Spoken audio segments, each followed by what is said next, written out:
Hi hello friends, എല്ലാ കൂട്ടുകാർക്കും മൗനരാഗത്തിന്റെ ഇന്നത്തെ റിവ്യൂയിലേക്ക് സ്വാഗതം. അങ്ങനെ ആദ്യം തന്നെ കാണിക്കുന്നത് നമ്മുടെ സ്റ്റെഫിയെയാണ്. സ്റ്റെഫിയുടെ കൂടെയുള്ള തടവുകാരി സ്റ്റെഫിയുടെ കാലങ്ങനെ ഒഴിഞ്ഞു കൊടുക്കുകയാണ്, തടവി കൊടുക്കുന്ന കാഴ്ചയാണ് കാണുന്നത്. അപ്പം അങ്ങനെ ആ സമയത്ത് സ്റ്റെഫി പറയുന്നുണ്ട്, ഇതുപോലെ വന്നവസരങ്ങളിൽ നിന്റെ കാലാണ് ഞാൻ തടവിക്കൊണ്ടിരുന്നത് എന്ന് പറയുന്നുണ്ട്. അപ്പോൾ നീ വലിയ ദാതയായിരുന്നു ഇവിടുത്തെ. അപ്പൊ ആ തടവുകാരി പറയാണ്, അതെ, ഇവിടുത്തെ കയ്യൂക്കുള്ളവൻ കാര്യക്കാരൻ എന്ന് പറയില്ലേ, അതുപോലെയാണ് ഇവിടുത്തെ കാര്യം. ഇപ്പോൾ കയ്യൂക്കുള്ളത് നിനക്കാണ്, അതുകൊണ്ടാണ് ഞാൻ നിന്റെ കാല് തടവി തരുന്നത് എന്നിങ്ങനെ പറയുകയാണ്. അങ്ങനെ ആ സമയം, അതെ, ഞാൻ ഉടനെ തന്നെ പുറത്തു പോകും പരോളില്. 2 ആഴ്ചത്തെ പരോളാണുള്ളത്, അത് കഴിഞ്ഞ് വരാം എന്ന് പറയുന്നുണ്ട്. അപ്പോൾ ആ പെണ്ണ് മനസ്സിൽ വിചാരിക്കുകയാണ്, ഇവളെ പുറത്തു പോകുമ്പോൾ ആരെങ്കിലും ഇവളെ തല്ലിക്കൊന്നാ മതിയായിരുന്നു, ഇങ്ങോട്ട് തിരിച്ചു വരരുതാ എന്നിങ്ങനെ മനസ്സിൽ കരുതുന്നുണ്ട്. അപ്പൊ സ്റ്റെഫി പറയാണ്, നീ എന്താ മനസ്സിൽ കരുതിയെന്നൊക്കെ എനിക്കറിയാം, എനിക്കും ആഗ്രഹമുണ്ട് ഇങ്ങോട്ട് തിരിച്ചു വരാതിരിക്കാനായിട്ട്, പക്ഷേ പറ്റില്ലല്ലോ. പിന്നെ നീ നിന്റെ കാമുകനെ കാണാൻ പോകുമോ എന്ന് ചോദിക്കുകയാണ്. പിന്നെ ഉറപ്പായിട്ടും അവനെ കാണണം എന്നിങ്ങനെ പറയുന്നുണ്ട്. അപ്പോൾ എന്തിനാ കൊച്ചെ വെറുതെ അവനുമായിട്ട് ജീവിച്ച് നിന്റെ ജീവിതം നശിപ്പിക്കുന്നത്? ഇങ്ങനെ ഒരുത്തനുമായിട്ട് ജീവിച്ചിട്ട് എന്താ കാര്യം എന്നിങ്ങനെ ചോദിക്കുകയാണ്. അപ്പോൾ അതെ, മര്യാദയ്ക്ക് ഇരുന്നു എൻ്റെ അടുത്ത് എന്ന് പറയുന്നുണ്ട്. അയ്യോ, ഞാനൊന്നും പറഞ്ഞില്ല, നീ പിന്നെ എന്നെ ചവിട്ടും എന്തായാലും പറഞ്ഞു കഴിഞ്ഞാൽ എന്ന് പറയുകയാണ്. അപ്പോൾ എനിക്കും പോകണം പുറത്തേക്ക്. അപ്പം നിങ്ങൾക്ക് എന്നാ പരോൾ എന്ന് ചോദിക്കുമ്പോൾ, പരോളൊന്നും എനിക്ക് ഇപ്പം അടുത്ത് 4 കൊല്ലമായി ഞാൻ അവിടെ വന്നിട്ട്, ഇനിയിപ്പോൾ വിഷുവിനാ കിട്ടത്തുള്ളൂ. എന്തായാലും വിഷുവിന് പോകുമ്പോൾ എൻ്റെ ബന്ധുക്കൾക്ക് ചിലർക്ക് വിഷു കൈനീട്ടം കൊടുക്കണമെന്ന് പറയാണ്. അതാർക്കാന്ന് ചോദിക്കുമ്പോൾ, എൻ്റെ ഭർത്താവിൻ്റെ ചില ബന്ധുക്കൾ, അവരാണല്ലോ എന്നെ ജയിലിലോട്ട് പറഞ്ഞു വിട്ടത്, അതുകൊണ്ട് തന്നെ അവർക്ക് കുറച്ച് വിഷു കൈനീട്ടം കൊടുക്കാനുണ്ട് എന്നിങ്ങനെ പറയുകയാണ്. എന്തായാലും ഗംഗയുമായിട്ടുള്ള ഇത്രയും നല്ലൊരാളിനെ ഞാൻ കണ്ടിട്ടില്ല എന്നൊക്കെ ഇങ്ങനെ പറഞ്ഞ അവളിങ്ങനെ പുകഴ്ത്തുന്നുണ്ട്. അതിനുശേഷം കാണിക്കുന്നത് ഈ പറയുന്ന കിരണ്, അതുപോലെ കിരൺ അങ്ങനെ ഇരിക്കുകയാണ്. അപ്പോൾ അവരങ്ങനെ ഇരിക്കുന്ന സമയത്ത് അവിടേക്ക് എല്ലാവരും കൂടി വരുന്നുണ്ട്, സ്ത്രീകളെല്ലാവരും കൂടി വരികയാണ്. അപ്പോൾ നമ്മുടെ അമലുവും വേലുവും കൂടി യാത്രയാവുകയാണ് കേട്ടോ. അപ്പോൾ അവർ പോവാൻ നിൽക്കുകയാണ്. അപ്പോൾ ആ സമയത്ത് അവർ എഴുന്നേറ്റ് നിൽക്കുകയാണ്. എന്നിട്ട് പറയുന്നുണ്ട്, അല്ല, പോവാറായില്ലേ? അതെ, നീ അവിടെ ചെന്ന ഉടനെ തന്നെ കല്യാണത്തിന് വേണ്ട കാര്യങ്ങളൊക്കെ തീയതി എടുക്കണം, ഞങ്ങൾ ഉടനെ അങ്ങോട്ട് എത്താം എന്നിങ്ങനെ കിരൺ പറയുന്നുണ്ട്. അപ്പം അത് ശരിയാണ്, അപ്പോൾ 2 ദിവസം ഞങ്ങൾ അവിടെ താമസിക്കാം എന്നിങ്ങനെ പറയുമ്പോൾ കാർത്തിക ഇങ്ങനെ പറയുന്ന സമയത്ത് നമ്മുടെ ദിലീപ് പറയാണ്, അല്ല, അവിടെ നിന്നിട്ട് അവിടുത്തെ രസം, സുഖം, അവിടുത്തെ കാര്യങ്ങളൊക്കെ ഇഷ്ടപ്പെട്ട് കഴിഞ്ഞാൽ 2 അല്ല അതിൽ കൂടുതൽ ദിവസം നിൽക്കാലോ എന്നൊക്കെ ഇങ്ങനെ പറഞ്ഞ് അങ്ങനെ തമാശയൊക്കെ പറഞ്ഞ് നിൽക്കുകയാണ്. അങ്ങനെ ആ സമയത്താണെങ്കിൽ നമ്മുടെ കാർത്തികയുടെ അമ്മ ലക്ഷ്മി അമ്മ വരട്ടെ അവിടെ നിന്ന് എന്നും പറഞ്ഞ് അങ്ങോട്ട് തരികയാണ്. അപ്പോൾ ആ സമയത്ത് അവരുടെ കയ്യിൽ ഒരു സ്വർണത്തിൻ്റെ ബോക്സ് ഉണ്ട്, ഗോൾഡിൻ്റെ ബോക്സ്. അപ്പോൾ ആ ബോക്സും കൊണ്ടാണ് വരുന്നത്. അങ്ങനെ അതിൽ നിന്നും ഒരു നെക്ലേസ് എടുത്തിട്ട് അവൾക്ക് കഴുത്തിലിട്ട് കൊടുക്കുകയാണ്. ഇത് എൻ്റെ വക, ഞാൻ അമലുവിന് കൊടുക്കാൻ വെച്ചിരുന്ന സമ്മാനമാണ് എന്ന് പറയുന്നുണ്ട്. അയ്യോ സാറമ്മ, ഇതിൻ്റെ ഒന്നും ആവശ്യമുണ്ടായിരുന്നില്ല എന്നിങ്ങനെ അമലുവിൻ്റെ അമ്മ പറയുമ്പം, ഇതല്ല, ഇതിൽ കൂടുതൽ കൊടുക്കാൻ എനിക്ക് ആഗ്രഹമുണ്ട്, പക്ഷേ അമലു ഇവിടെ നിൽക്കുന്നില്ലല്ലോ എന്നൊക്കെ ഇങ്ങനെ പറയുകയാണ്. ഒന്നും വേണ്ട സാറമ്മേ, ഇത് മതി എന്നിങ്ങനെ പറഞ്ഞിട്ട് അങ്ങനെ നിൽക്കുകയാണ്. എന്തായാലും പോയിട്ട് വാ മക്കളെ എന്നും പറഞ്ഞ് അവരങ്ങനെ പുറത്തേക്ക് ഇറങ്ങുകയാണ്.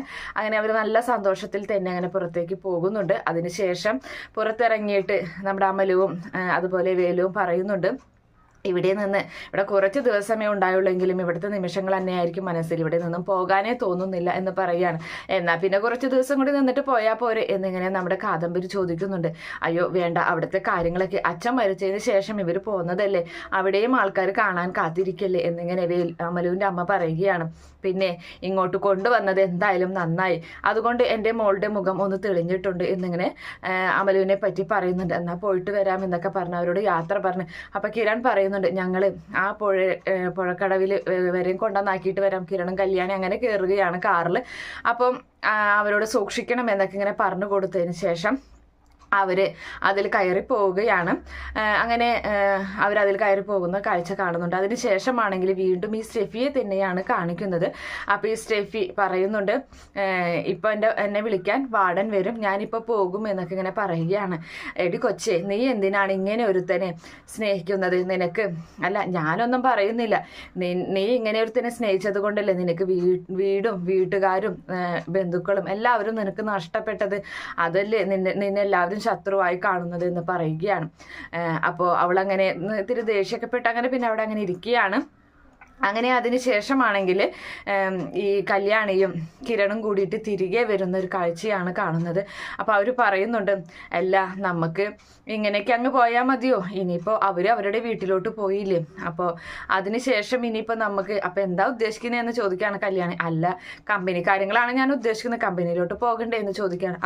ആദ്യം നമ്മുടെ വീട്ടിലോട്ട് പോകാമെന്ന് കല്യാണി പറയുന്നുണ്ട്. കമ്പനിയിൽ ഇപ്പോൾ ഹരിസാറുണ്ടല്ലോ കാര്യങ്ങൾ നോക്കി നടത്താൻ, ഹരിസാറ് മാത്രമല്ല സരയുമുണ്ട് എന്നിങ്ങനെ കിരൺ പറയുകയാണ്. സരയുനെ നമ്മളോട് ചെറിയ ദേഷ്യമൊക്കെ ഉണ്ട്, അന്ന് മനോഹറിനെ കുഞ്ഞിനെ കാണിച്ചതിലൊക്കെ ദേഷ്യം അവൾക്കുണ്ട്, അപ്പോൾ എന്നോടുള്ള ദേഷ്യം മാറി കാണില്ല കിരണേട്ട എന്നിങ്ങനെ കല്യാണി പറയുകയാണ്. അപ്പോൾ അത് ഞാൻ മാറ്റിയെടുത്തോളാം, നീ ഒന്ന് സമാധാനമായിട്ടിരിക്കുക, അതൊക്കെ നമുക്ക് ശരിയാക്കാം എന്നൊക്കെ പറഞ്ഞങ്ങനെ അവരങ്ങനെ മുന്നോട്ട് പോവുകയാണ്. അതിനുശേഷം നമ്മുടെ സരയുവിനെ തന്നെയാണ് കാണിക്കുന്നത്. അങ്ങനെ സരയു ആണെങ്കിൽ വളരെ ദേഷ്യത്തോടു കൂടി അങ്ങനെ ഇരിക്കുകയാണ്. അങ്ങനെ ആ സമയത്ത് അവിടേക്ക് നമ്മുടെ താര വരുന്നുണ്ട്. താര ചോദിക്കുകയാണ്, എന്താ ഇങ്ങനെ ആലോചിക്കുന്നതെന്ന് ചോദിക്കുമ്പോൾ, അല്ല ഞാൻ എൻ്റെ ജനനം മുതലുള്ള കാര്യങ്ങൾ ആലോചിക്കുകയായിരുന്നു. ജനിച്ചത് ഒരമ്മയുടെ വയറ്റിൽ, അത് ശേഷം വളർത്തിയത് മറ്റൊരമ്മ, അച്ഛനാണെങ്കിൽ എനിക്ക് നല്ലതൊന്നും പറഞ്ഞു തന്നിട്ടില്ല, പിന്നെ ജനിച്ചത് പണത്തിൻ്റെയൊക്കെ കൂമ്പാരത്തിലായതുകൊണ്ട് തന്നെ എനിക്ക് ഒരു വലിയ അഹങ്കാരിയായിട്ടാണ് ഞാൻ ജീവിച്ചത്, അതുകൊണ്ട് തന്നെ ഒരുത്തൻ്റെ വലയിൽ വീണപ്പോഴും എനിക്ക് അതൊന്നും മനസ്സിലായില്ല എന്ന് പറയുന്നുണ്ട്. ഇനിയിപ്പോൾ ആ കിരണിനെ എനിക്ക് ഭർത്താവായി കിട്ടുകയാണെങ്കിൽ ഞാൻ നല്ല അനുസരണമുള്ള ഒരു ഭാര്യയായിരിക്കും എന്ന് പറയുകയാണ്. അപ്പോൾ കല്യാണി പാവമാണ് മോളെ എന്നിങ്ങനെ നമ്മുടെ താര പറയുന്നുണ്ട്.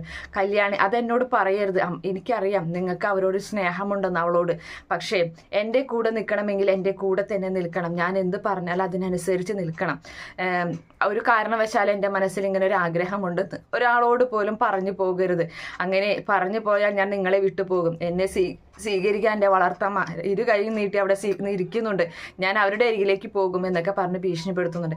എന്തായാലും അച്ഛൻ്റെ അരികിലോട്ട് ഒന്ന് പോകണം, അച്ഛനെ ഒന്ന് കാണണം, അച്ഛന് ആഗ്രഹമാണ്, അച്ഛന് പണത്തോടുള്ള ആർത്തി കൊണ്ടാണ് കിരണിനെ സ്വന്തമാക്കണമെന്ന് പറഞ്ഞത്, പക്ഷേ ഇപ്പോൾ ഞാനായൊരു പാതയിലൂടെ പോകാൻ തന്നെയാണ് പോകുന്നത് എന്നൊക്കെ ഇങ്ങനെ കല്യാണി നമ്മുടെ സരയു പറയുകയാണ്.